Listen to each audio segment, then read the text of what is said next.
Mfalme.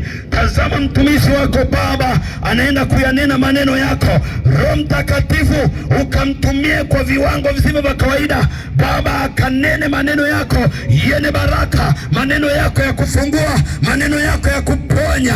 Watu wako wakazione nguvu zako, waliofungwa na nguvu za giza wakafunguliwe. Hakuna aliye kama wewe. Wewe ni Mungu jemedari wa vita. Koria Masaka, tumie mtumishi wako kama chombo chako. Ninasimama kinyume na mipango yote ya Shetani, ninaifunga na kuinyamazisha kimya katika jina la Yesu wa Nazareti aliye hai. Asante Baba, wewe ni Mungu. Pake mafuta mtumishi wako, ninamkabidhi mikononi mwako katika jina la Yesu Kristo wa Nazareti aliye hai, nikiomba na kuamini, amen.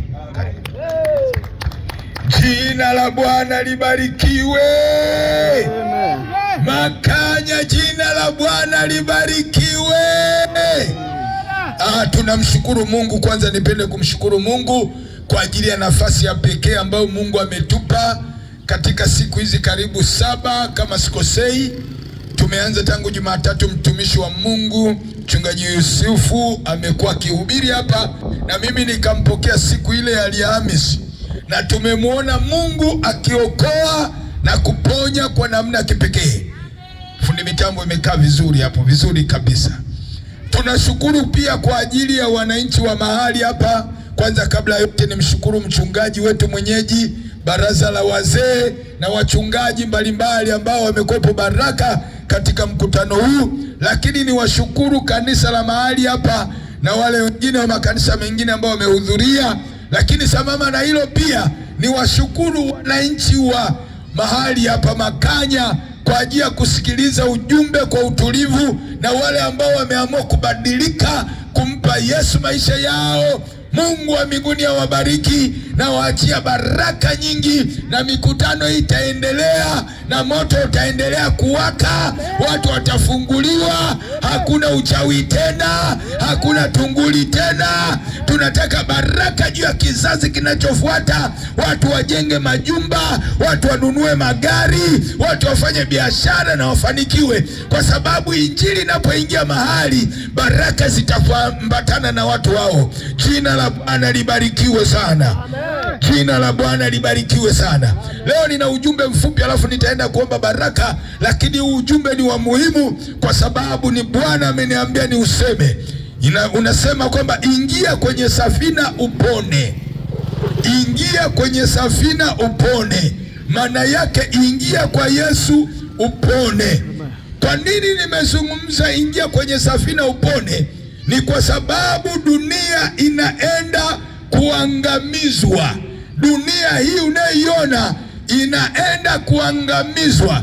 Maangamizo ya kipindi hiki sio ya maji tena, yatatanguliwa na mapigo mazito ambayo hajawahi kutokea tangu dunia hii iumbwe. Na ndio maana nimekuambia ingia kwenye safina upone. Ingia kwenye safina ya wokovu, safina ya Yesu ili upone. Na kwa nini Mungu anaenda kuipiga dunia?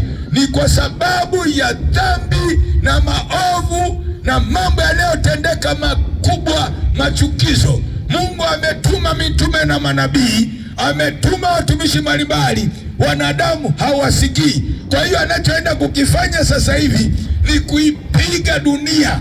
Dunia inaenda kuchakazwa. Hii dunia hii sio mahali salama pa kuishi. Nisikilize, ni ujumbe ambao ni muhimu usikilize, kwamba nini kinaenda kutokea.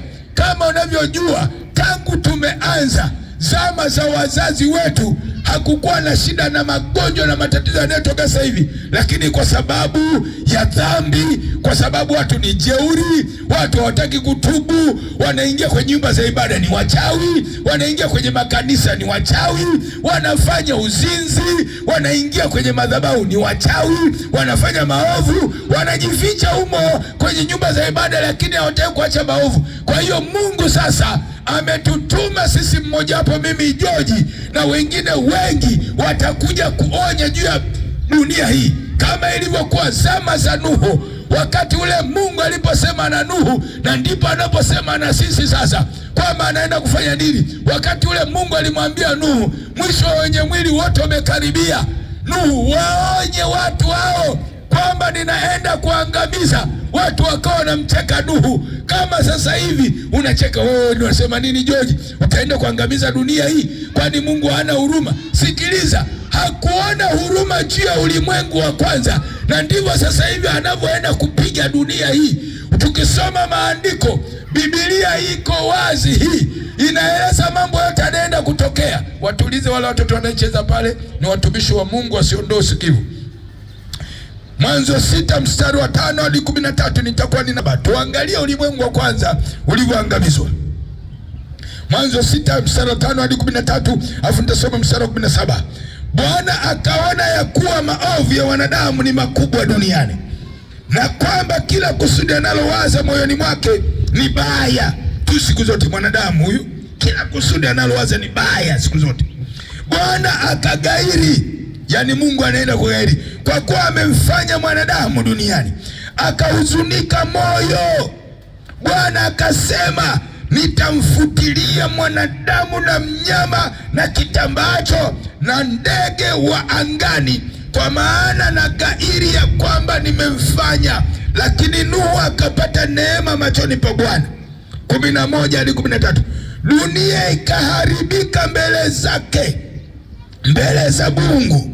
Dunia ikajaa dhuluma. Mungu akaiona dunia, na tazama, imeharibika, maana kila mwenye mwili, yani kila mwanadamu, amejiharibia njia yake duniani.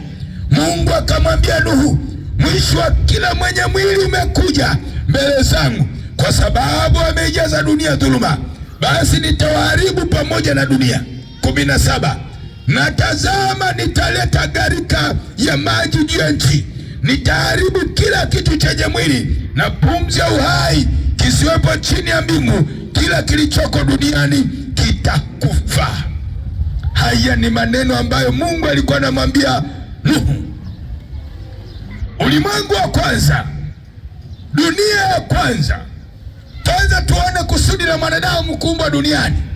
Mungu alipoumba dunia, dunia haikuwa na kitu chochote kiovu. Wakati ule Mungu alipomweka Adam kwenye bustani ya Eden, nilizungumza tangu siku ya kwanza. Baada ya anguko, baada ya kuasi Adam, mambo matatu yalitokea. Kwanza, kifo cha kiroho kilimkabili mwanadamu. Yaani tunaposema kifo cha kiroho ni hali ya kutengwa na uso wa Mungu. Jambo la pili, magonjwa yakaingia duniani. Ndio hayo unayoona yameingia haya. Haya magonjwa yote hayakuwepo. Tulipoumbwa tulitakiwa tutawale dunia tukiwa safi. Jambo la tatu, mwili kutengwa na roho. Kifo cha kimwili ni hali ya kufa. Ndio maana lazima tufe, kwamba mwili na roho lazima vitengane. Lazima mwanadamu ufe. Hata kama ukiwa ni tajiri, wewe na mimi lazima tutakufa tu. Na ndio maana Mungu alivyoona hali imetoka kwa mwanadamu, kwa sababu alimuumba kwa mfano wake. Tunaposema tuliumbwa kwa mfano wa Mungu, Mungu ni roho, sisi alituumba, ni sisi ni roho, ilibidi tubebe mwili ili tuishi duniani. Na Mungu ni mtakatifu. Tunaposema tumeumbwa kwa sura ya Mungu, sura ya Mungu ni ipi? Mungu ni mtakatifu, na sisi tulikuwa watakatifu, lakini tulipoteza baada ya anguko la mwanadamu. Kwa hiyo tangu hapo dunia yote ikawa imeharibika. Ndio ukaona tuliangalia kwamba shetani alipoasi, alipomshawishi mwanadamu, kwa hiyo akajaza wanadamu roho za chuki, roho za mauaji, roho za uchawi, akajaza wanadamu. Na ndio maana unashangaa mtu amezaliwa vizuri, unashangaa namchukia ndugu yake, unashangaa na kuwa muuaji. Na ndio maana sasa hivi watu hawana huruma, wako kama wanyama. Na ndio maana sasa hivi kumwaga damu, kuua watu, mtu sasa hivi akiuawa watu hawashituki, watu hawaogopi. Swala la kumwaga damu ya wanadamu sasa hivi watu hawaogopi tena. Ni kwa sababu ya unyama ulioko ndani ambao shetani ameweka. Na ndio maana sasa hivi unaona watu wanaingiliana kinyume na maumbile. Kama kipindi kile cha awali watu waligeuza maumbile asili Yaani wanaume na wanaume wanaparamiana, wanawake kwa wanawake wanaparamiana, kama sasa hivi tunashuhudia. Mpaka sasa hivi wanawake kwa wanawake wanauana kinyume na mpango wa Mungu. Na ndio maana mambo yale ya zamani ya Agano la Kale sasa hivi ndio yamezidi mara 100. Na ndio maana Mungu anaenda kuipiga dunia, ni kwa sababu watu hawana hofu na Mungu tena. Watu ni makatili, watu kumwaga damu hawaogopi, kuua mtu hashituki, kumwaga damu ya ndugu yake haogopi, kumtoa mtu kafara mama yake na baba yake haogopi.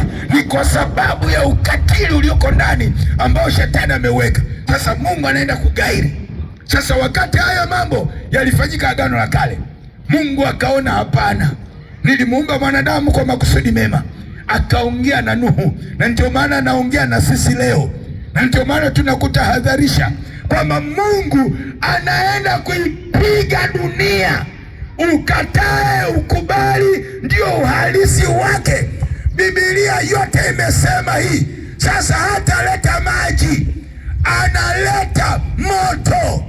Sasa hivi anapiga dunia kwa makombora ya moto. Ukisoma Ufunuo sura ya 10, sura ya 6 mpaka 18 inazungumzia mambo yatakayoipata dunia. Haya mambo hayawezi kutokea mpaka watu wa Mungu waliotubu dhambi, walioishi maisha matakatifu waondolewe. Mungu hawezi kuipiga dunia akichanganya na watu wema. Wakati ule Nuhu alionekana ni mwenye haki, aliacha dhambi Nuhu na watu wa nyumbani mwake na wakwe zake na watoto wake. Alipohubiria wakakubali, wakageuka, hawakukubaliana na mambo maovu, wakaamua wao sasa kuingia kwenye safina. Mungu alipomwagiza Nuhu aitengeneze safina, akamwagiza mwisho wa mwenye mwili wote umekaribia Nuhu, akamweleza mambo yote, akamwambia sasa tengeneza safina. Hiyo safina utajificha ndani yake. Na sasa safina ile ndio mfano ule wa safina, ndio mfano wa sasa. Mtu anapoingia kwa Yesu anafichwa kwenye safina, anafichwa kwenye ghadhabu ya Mungu. Ukiingia kwa Yesu utafichwa na ghadhabu ya Mungu. Ukiingokoka utafichwa na ghadhabu ya Mungu, utaepushwa wakati wa dhiki kuu. Sikiliza watu wa hapa Makanya, kwamba kinachoenda kutokea ni nini sasa hivi? Kinaenda kutokea kipindi kinaitwa cha ghadhabu na hasira ya Mungu juu ya dunia. Inaitwa dhiki kuu. Inakuja dhiki kuu. Hiyo dhiki kuu itakuwa miaka 7 hapa duniani. Ina maana kabla ya mbingu mpya nchi mpya tuna miaka mbele 1007. Nisikilize vizuri, tuna miaka 1000 ya kuishi duniani, 1007. Na hii inakuja, nisikilize, Biblia imeweka wazi. Sasa hivi tumeelekea mwishoni. Sasa hii miaka 7 hii ambayo tunaingojea muda wote, nisikilize, haiwezi kutokea hiyo dhiki mpaka sisi watu wa Mungu tuondolewe kama Nuhu. Mungu hawezi kuipiga dunia na watoto wake wakiwepo. Sikiliza, Mungu hawezi kuitakaza dunia na kanisa lipo. Kanisa ni mtu aliyetubu dhambi na kuokoka na kumwamini Yesu. Ina maana lazima sisi atuondoe, tutakaa pale angani, yaani muda wowote ndege tutaalikwa pale kwenye karamu ya harusi ya mwana kondoo. Hiyo karamu ni sherehe. Yesu ndio bwana harusi, sisi ni mabibi harusi. Tunamtegemea, tuhifadhi pale angani miaka 7. Korabasekerebo. Nisikilize Mtanzania, kuna kuja dhiki kuu, hawezi kuipiga dunia na sisi tukiwepo, hata tuhifadhi pale juu. Sasa ili uhifadhiwe ni lazima mpokee Yesu aingie ndani ya moyo wako, ya taabu inapokuja unyakuliwe. Wengine watu wanielewe, nisikilize, nimeambiwa niseme hii. Ni kitu gani ambacho kitatokea? Usiwe na sababu, yatakapotokea Usiseme sikuambiwa. Tunahubiri kama nyakati za Nuhu, wakati ule alikuwa na mdhihaki, anasema mvua itakuja. Nataka nikuambie, Mungu alileta mvua karibu mwezi mzima na nusu, siku 40 usiku na mchana. Wakati wa kutengeneza ilivyotengeneza safina, akaingiza wanyama wawili, na yeye na familia ya Nuhu watu karibu 8. Walipoingia mvua zilianza kunyesha wakati ule. Biblia inasema kwamba chemchemu zote zilifunguliwa na Mungu na madirisha yote ya mbinguni yalifunguliwa. Mvua zikaanza kunyesha. Siku ya kwanza, siku ya pili wanaona kawaida, siku ya tatu, wiki ikaenda, wiki ya pili nyumba zikaanza kuzama. Nyumba ilipoanza kuzama zikaenda mpaka miti mikubwa ikaanza kuzama. Milima kama hii ilikuwepo, milima mirefu yote ikazama. Watu walijitahidi kuogelea wakashindwa, walikaa juu ya mapaa wakashindwa, wakakaa juu ya mito wakashindwa, wakakimbilia milimani. Nyinyi hapa mna milima, wakakimbilia kama hapa milimani kule. Lakini ilienda, mvua iliendelea siku ya 10, 15, 20, 30 mpaka milima yote ya wakati ule wa ulimwengu wa kwanza yote ikazama, wanadamu wakafyekwa. Mungu hana hasara kuifyeka dunia, na hata kuwa na hasara kuwafyeka wanadamu. Inakuja hasira na ghadhabu ya Mungu. Yesu anasema jioni ya leo, analeta ghadhabu ya dunia. Hakuna mfalme wala raisi wala jemedari atakayeweza kuhimili hiyo ghadhabu. Sasa uepukaje hiyo ghadhabu? Yesu anasema jioni ya leo, ingia kwenye safina. Mwamini Yesu ndio safina, mkubali Yesu ndio safina, uepuke na hasira kubwa inayokuja. Imalize kwa kusema hivi, wakati ninahubiri ujumbe huu, Mungu akawa ananikumbusha kitu kimoja. Akaniambia, kwa nini nilikupa karibu miezi 7 kufundisha kule Mtwara kwenye kanisa lako mambo yanayokuja? Na mara nyingi tunapohubiri wanasema hizi ni propaganda. Sasa hivi mahubiri yanayojengwa, pokea magari, pokea majumba, pokea safari za Ulaya. Sikiliza, sio mbaya hivyo vitu, lakini msingi wa injili ni toba. Msingi wa injili tulioagizwa na Yesu ni kutubu dhambi, kuacha dhambi. Sikiliza, majumba utayaacha hapa, magari utayaacha hapa, mali utaziacha hapa, pesa utaziacha hapa, lakini wewe utaondoka kwenye dunia hii. Injili kamili tulioagizwa ni toba, kwa sababu haya majumba yote unayaona yatapigwa. Labda nikueleze kitu kimoja. Wakati ninahubiri na kufundisha, Mungu akanipa neema, nikaandika kwa habari ya kitabu. Ni matukio ya msingi, ni muhimu kuyajua. Kuna matukio kama 7 kabla dunia hii kuangamizwa yatatokea. Jambo la kwanza ambalo litashtua dunia linaitwa unyakuo wa kanisa, unyakuo wa watu wa Mungu waliotubu dhambi na kuokoka. Huo unyakuo tunautegemea muda wote kuanzia sasa. Sikiliza, watu wa Mungu tutaondolewa hapa. Watu waliookoka sawa sawa tutaondolewa hapa, kama alivyoondolewa Nuhu akahifadhiwa, au Lutu alivyoondolewa Sodoma, ndivyo tutaondolewa. Swala la unyakuo ni la kibiblia na ni Yesu mwenyewe alisema kwenye Ufunuo 3 mstari wa 10.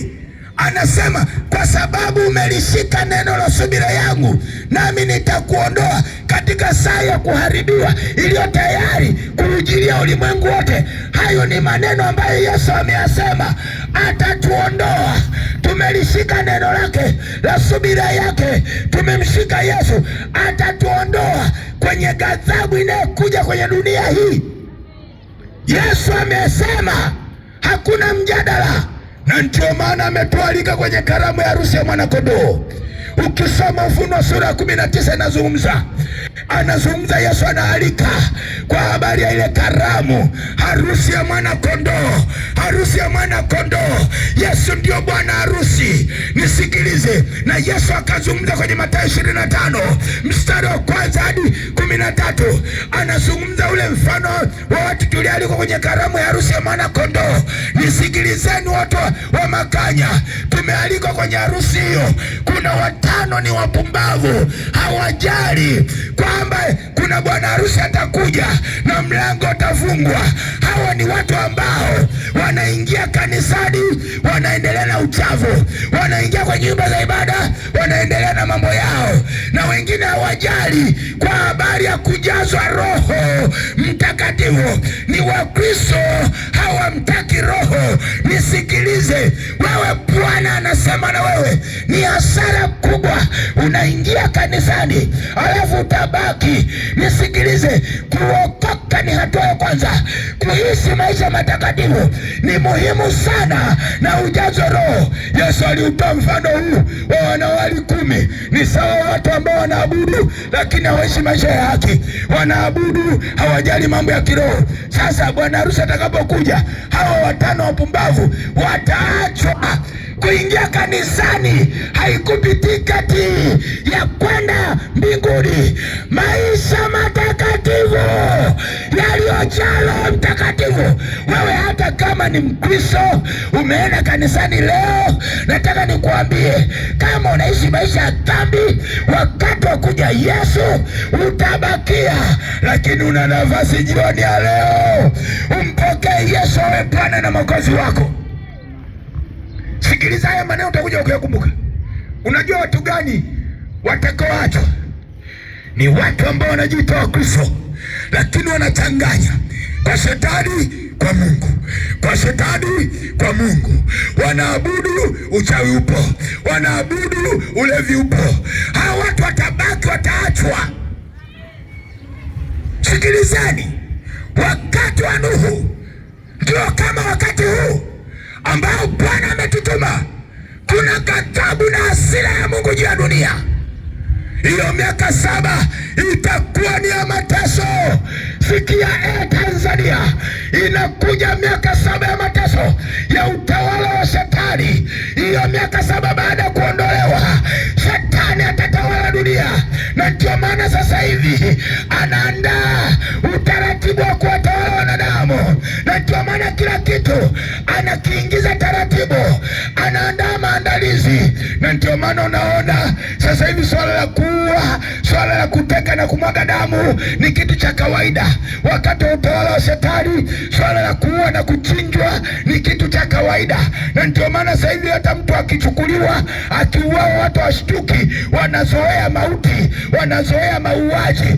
Hiyo ni roho ya mpinga Kristo. Roho ya kuua ni ya mpinga Kristo. Ndio maana unaona watu sasa hivi hawaogopi kuua, hawaogopi kutoa kafara, hawaogopi kujiunga na shetani. Watu wanazoea. Wakati huo hata sasa hivi swala la kulawiti, watu hawaogopi swala la kulawitiwa, mwanaume kwa mwanaume kuolewa, hawaogopi. Anaandaa sherehe ya mpinga Kristo, anaandaa ibada ya shetani. Maana swala la kulawitiana ni ibada ya shetani. Kama unalawitiwa, kama unalawiti, wewe ni mjumbe wa shetani. Kama mwanamke kwa mwanamke mnasagada, ni ibada ya shetani. Na shetani anajua, anawazoesha ili muzoee, muone swala la usagaji, swala la ushoga na kulawitiana, muone ni kitu cha kawaida. Nisikilize jioni ya leo, hilo ni onyo. Na ndio maana Mungu anaenda kuipiga dunia. Ni kwa sababu watu wanaua, watu wanaloga, wanatoa kafara ili wawe na mali, wanafuga ndondosha, wanafuga misukule ili wawe na mali. Ni maandalizi ya shetani. Sasa muda umeisha, na ndio maana Mungu anasema muda umeisha, naenda kuipiga dunia. Hakuna mfalme, hakuna jemedari. Na ndio maana sasa hivi unakuta masharti ya kila namna. Ukitaka kupewa msaada kutoka nje. Lazima ukubali ndoa za jinsia moja, lazima ukubali mwanaume kwa wanaume waoane, mwanamke kwa mwanamke waoane. Swala la kutoa mimba ni vitu vya kawaida, watu wazoe mambo ya kishetani shetani, na ndio maana sasa hivi swala la kishetani ni jambo la kawaida, watu washtuke. Ujue nyakati zimeisha, nyakati zimeisha Tanzania, nyakati zimeisha. Yesu anarudi, ametuagiza tuandae watu kwa ajili ya ujio wake. Sasa tukishaondoka, nisikilize kidumbwedumbwe, na ndio maana hapo ni muhimu ujiandae. Usikubali kubaki, usikubali kubaki. Ingia kwenye safina ya Yesu leo, usikubali kubaki. Tanzania, usikubali kubaki. Iko ghadhabu ya Mungu inakuja, iko hasira ya Yesu inakuja, anaenda kuipiga dunia. Hakuna mfalme wala jemedari atakayeweza. Na ndio maana shetani anachokifanya sasa hivi, amebana uchumi, maana hiyo ndio silaha yake. Anabana chakula, silaha ya kwanza amebana vyakula, na ndio maana unaona ukame kila maeneo. Ni kwa sababu watu ya dhambi, mambo watu wanablima, wanapanda wafanikiwe. Na kitu cha pili, amekamata uchumi wote wa dunia, amekamata fedha. Kumbuka jaribio la pili la Yesu kwenye Luka ile sura ya 4 mstari wa 6. Shetani, Biblia inasema kwamba Yesu akampandisha juu ya kinara, akamwonyesha miliki zote za dunia kwa za ulimwengu wa dakika moja. Akamwambia Yesu anamjaribu, nitakupa enzi zote, mali zote na enzi yake na fahari yake, ukinisujudia, kwa kuwa imo mikononi mwangu, nami humpa yote nitakaye. Sikiliza, mali zote baada ya anguko, dunia yote imekamatwa na shetani, maana hii ni nyumba yake. Nisikilize, huwezi kupata uchumi mpaka msujudie shetani. Lakini nataka nikwambie jioni ya leo, shetani amekamata uchumi wa dunia ili aongoze marais na viongozi wamsujudie yeye. Hayo yote ni mkakati wa utawala wa shetani, utawala wa shetani. Utawala wa shetani umeshashuka sasa hivi, ni roho anawaingia wafalme, anawaingia viongozi wa dunia, anawaingia marais. Na ndio maana unakuta vita kila mahali, unaona mauaji, watu wanauawa kama wanyama, watu wanauawa kama wanyama. Kumwaga damu duniani ni kitu cha kawaida, ni kwa sababu ni roho ya mpinga Kristo anaandaa utawala wake. Sasa muda uliobakia ni mdogo. Nisikiliza Mtanzania, Yesu anarudi. Uingia miongoni mwao wawaendao pale, atakapokuja kunyakue. Huwezi kunyakuliwa bila kutubu dhambi, huwezi kunyakuliwa bila kuokoka. Na ndio maana jioni ya leo nakwambia, ingia kwenye safina ya Yesu, kwa sababu Yesu yuko karibu kurudi. Hapo kwenye unyakuo ndio kwenye bonde la kukata maneno atajulikana mhubiri wa kweli, atajulikana askofu wa kweli, atajulikana nabii wa kweli, atajulikana mtume wa kweli. Kama huhubiriwi toba, umepigwa changa la macho. Kama huambiwi kutubu dhambi na kuokoka, umepigwa changa la macho. Ni heri leo utubu dhambi, uokoke. Yesu anakuita. Ikapakataraba sekeleboria bakata. Nisikilize Tanzania, hili ni neno ambalo linaniuma ndani ya moyo wangu. Watu hawako tayari juu ya ujio wa Yesu. Yesu anarudi. Watanzania sikilizeni, Yesu anarudi. Unyakuo muda wowote unatokea. Sikiliza, ule mfano wa wanawali 10 unahusu kanisa.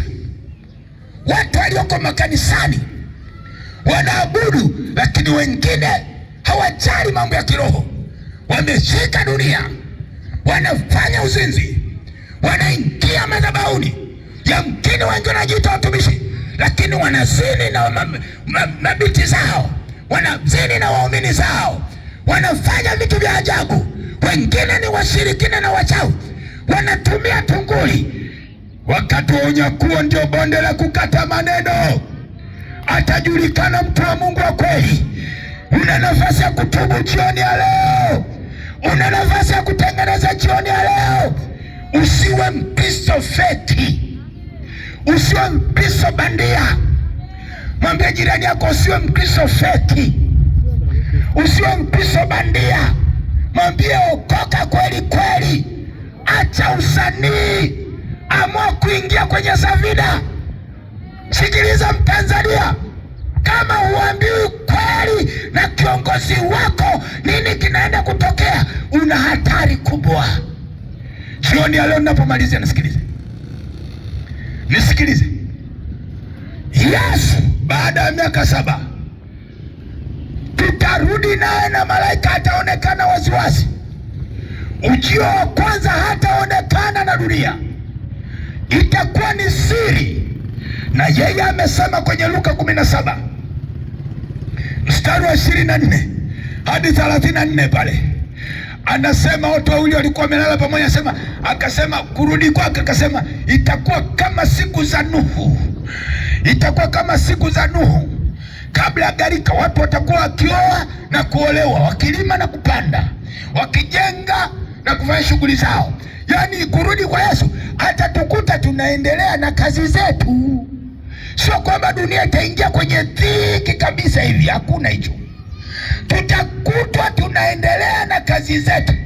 Anasema kama ilivyokuwa kabla ya Sodoma na Gomora kuchomwa, watu walikuwa kila kuoa na kuolewa, ndivyo atakavyorudi mwanadamu. Sasa anapozungumzia hapo kurudi kwake, kuja kuchukua watu wake. Na ndio maana akasema walikuwa wamelala pamoja, mume na mke, mmoja atwaliwa, mmoja ataachwa. Yesu anazungumzia kuhusu nyakuo. Anasema walikuwa kilima kondeni, mmoja atwaliwa, mmoja ataachwa. Hawa ni watu ambao mmoja ameokoka, anaishi maisha safi, huyu aliyeokoka vizuri anachukuliwa, mmoja anaachwa. Itakuwa kindumbwendumbwe. Walikuwa shambani wakilima, mmoja atwaliwa, mmoja ataachwa. Yesu amezungumzia unyakuo, kuja kututoa hapa, na atarudi muda wowote, saa yoyote. Jiandae Mtanzania, Yesu anarudi kunyakua kanisa, anakuja kuchukua watu wake. Ili unyakuliwe ni lazima utubu dhambi, mpe Yesu maisha yako. Ili uingie kwenye sabira ni lazima Yesu mkaribisha ingie, uepuke ghadhabu ya Mungu. Ghadhabu ya Mungu ni kali, inakuja, haitajali majeshi ya dunia, haitajali rais, haitajali wafalme wa dunia hii. Yesu ataipiga dunia, ataipiga dunia, kwa sababu shetani, utatu wako utafanya kazi na mpinga kwisha na nabii waongo. Kwa hiyo Mungu ataipiga miaka 7. Miaka 7. Epuka ghadhabu ya Mungu, epuka hasira ya Mungu. Kama unadanganywa, nisikilize, sikiliza. Wewe una wajibu wa kuchagua jioni ya leo. Uepuke ghadhabu ya Mungu, umkubali Yesu, uishi maisha matakatifu. Yamkini huambiwi na mchungaji wako, huambiwi na imamu wako kwamba kuna ghadhabu. Mimi ni mjumbe wa Bwana, nimetumwa. Sitakapotokea, sikiliza, utakumbuka picha hii. Utasema yule mchungaji mchoji kutoka Mtwara alisema kuna ghadhabu. Utakuwa umeshachelewa. Leo ni nafasi yako, leo ni nafasi yako. Tengeneza ili unyakuliwe. Hii dunia inaenda kuchakazwa, hii dunia inaenda kupigwa, inaenda kugaragazwa dunia. Sikiliza, lazima dunia ipigwe ili Yesu aje aitengeneze upya. Maana akisharudi, akishaonekana, sikiliza, wakati wa utawala wa shetani ndio mwishoni wa miaka 7. Yesu na sisi tutakuwa tunarudi naye. Maana tukishanyakuliwa pale, tutakuwa kwenye kiti cha hukumu cha Kristo. Hicho kiti cha hukumu cha Kristo miaka 7 sio cha kuhukumiwa kwenda jehanamu, hicho ni cha kupewa taji. Tukinyakuliwa tu pale kwenye kiti cha Kristo cha hukumu, ina maana Yesu atakaa kwenye kiti chake pale angani. Akikaa pale, tukishanyakuliwa, itakuwa ni kazi ya kupewa taji kwa kazi tuliyoifanya hapa. Mimi sifanyi kazi ya biashara ya kichaa, ninajua ninachokifanya, maana najua nina taji pale, nina taji pale. Wewe unafikiri niliacha kazi hivi hivi? Miaka 36 nafanya kazi hii ya kupiga kelele na kuambia watu, ninajua nina taji pale, nimeweka taji pale, nitapewa taji pale, nitatunzwa pale. Sikiliza mtu wa Mungu, tuna taji pale. Hata kama utakuwa umekufa, ukinyakuliwa una taji pale, unapewa pale. Yesu atatoa mataji, atatoa vyeo kwa ajili ya utawala miaka 1000. Tukinyakuliwa tuko mbele zake, tutasimama mbele yake, tunaenda tunaangalia kazi tulizozifanya. Tangu umeokoka ulikuwa unafanya nini? Ulipotubu ulikuwa unafanyaje? Pale utakwenda mbele unapewa taji na kupangiwa miji, maana tutabeba miili ya kiroho ule wa Yesu aliyofufuka nao. Sasa baada ya miaka 7, mwishoni mwa miaka 7, Yesu ataonekana kwa dunia yote, ataonekana waziwazi na malaika, tutarudi naye. Sasa hapo anakuja kumshughulikia shetani, kumfunga shetani na mpinga Kristo kuja kuuawa na nabii wa uongo. Tutakapokuwa tuteremka na malaika, Yesu ataonekana duniani kote. Wakati ule mpinga Kristo na majeshi yake, maana atakuwa amekontrol dunia yote, wafalme wote amewakamata. Ataelekeza yale mabomu ya nyuklia unayoyaona sasa hivi, sijui yako Urusi, yako Korea, wale wafalme wote waliomfuata mpinga Kristo, ataelekeza, atawasema hebu piganeni na huyo mtu anayekuja, hawezi kunichakaza mimi. Nataka nikuambie hiyo vita inaitwa vita Hargemagedoni, maana Yesu atateremka pale Yerusalemu kwenye mlima ule pale. Sasa utakapoelekeza silaha, Biblia inasema kwamba Yesu atawaua kwa pumzi ya kinywa chake. Yesu apigani ile vita, yakitamka tu atawaua wafalme wote na nabii wa uongo na mpinga Kristo, watauawa kwa pumzi ya kinywa chake. Alafu hapo ndio atakamatwa shetani huyu anayetesa dunia na kuidanganya dunia, atamfungia kuzimu miaka 1000 asishawishi tena dunia. Sasa Yesu akishamfunga shetani, ndipo ataigeuza hii dunia hiyo miaka 1000 kama Araba, kama bustani ya Edeni, maana ataonyesha kusudi la kuumba dunia na kumweka mwanadamu. Kwa hiyo Yesu tutatawala naye miaka 1000. Piga kelele kwa Yesu. Yesu lazima arudi duniani, atakuja kuonyesha kusudi la kuumba dunia na kutuweka duniani. Tutatawala naye miaka 1000 hapa duniani, dunia isiyokuwa na magonjwa. Na wakati wa utawala wa Yesu utakuwa ni utawala wa kipekee. Ingawa tutawakuta Waisraeli wakiwa na miili yao na wengine waliojificha kwenye mapango hawakufa, hawakubali chapa mpinga Kristo, wanadamu wa miili ya kawaida. Maana tutakuwa na makundi mawili, wanadamu tuliobeba miili ya kiroho ya Yesu. Sisi hatutegemei chakula ili kuishi, ingawa inaweza kala. Unakumbuka Yesu alipofufuka? Yesu alipofufuka alikuwa hazuiwi na nyumba, wanafunzi wake walikuwa wamekaa kwenye nyumba. Biblia inasema hivi, wakati kwa hofu ya Wayahudi wamejificha kwenye nyumba, Yesu akawatokea ghafla. Ina maana miili tutakayebeba ukishanyakuliwa au kufufuliwa ni miili ya kiroho isiyokufa. Hiyo miili haitegemei chakula ili iishi, ingawa inaweza kala. Hatutategemea magari ili kusafiri kwenda Marekani.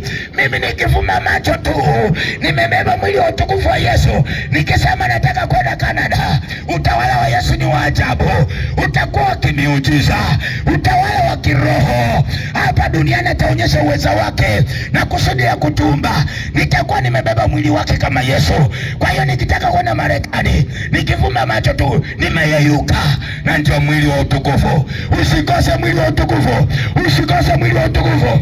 Ukubali leo, mpe Yesu, ubadilishe mwili wako. Hata kama utaondoka, uondoke ubadilishe mwili wako. Nina ujumbe wa kinabii. Yesu anakuja kuturudisha miili ya awali, anakuja kurudisha ufalme wa awali. Ataonyesha kusudi ya kutuweka duniani, kwamba ametuweka duniani, ataonyesha uweza wake. Na wakati wanadamu wataendelea kuzaliana, wale ambao hawakubadilishwa tuliwakuta hapa, hawakubali chapa mpinga Kristo, watazaliana hiyo miaka 1000. Biblia inasema kwamba mwanadamu mtoto ataonekana ana miaka 100. Ukisoma kwenye ile Isaya 62, 63, 65, 66, utaona hapo utawala wa Yesu atakapoleta hawa wanyama unaowaona hawa wataondolewa ukali. Biblia inasema kwamba mwanadamu atakaa na simba, atakaa na nyoka, watacheza na nyoka. Ni utawala ambao hujawahi kutokea, na ndio aliyokuwa amekusudia kwenye bustani ya Edeni. Ataonyesha Yesu kusudia kutoka kwenye bustani ya Edeni. Kwa hiyo wakati huo itakuwa ni utawala wa amani na furaha. Pigia Yesu makofi. Sasa baada ya miaka 1000 kuisha, nini kitakachotokea? Shetani, Biblia inasema atafunguliwa kutoka kuzimu. Akishafunguliwa, atawashawishi hao ambao wameona wema wa Yesu lakini watamfuata tena. Sasa hiyo ndio itakuwa sasa wataandamana. Maana duniani makao makuu yatakuwa Yerusalemu, kwa pale Yerusalemu Yahudi pale Israeli ndio makao makuu ya Yesu duniani yatakuwa pale. Kwa hiyo wataandamana, kwa sababu wakati wa miaka elfu wanadamu wataongezeka sana, kwa sababu vifo ni kwa uchache kwa wale wenye miili ya kawaida.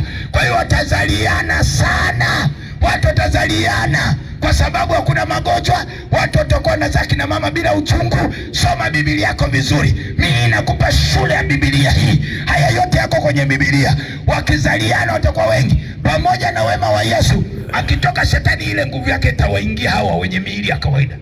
Watakusanyika sasa kumwasi Yesu.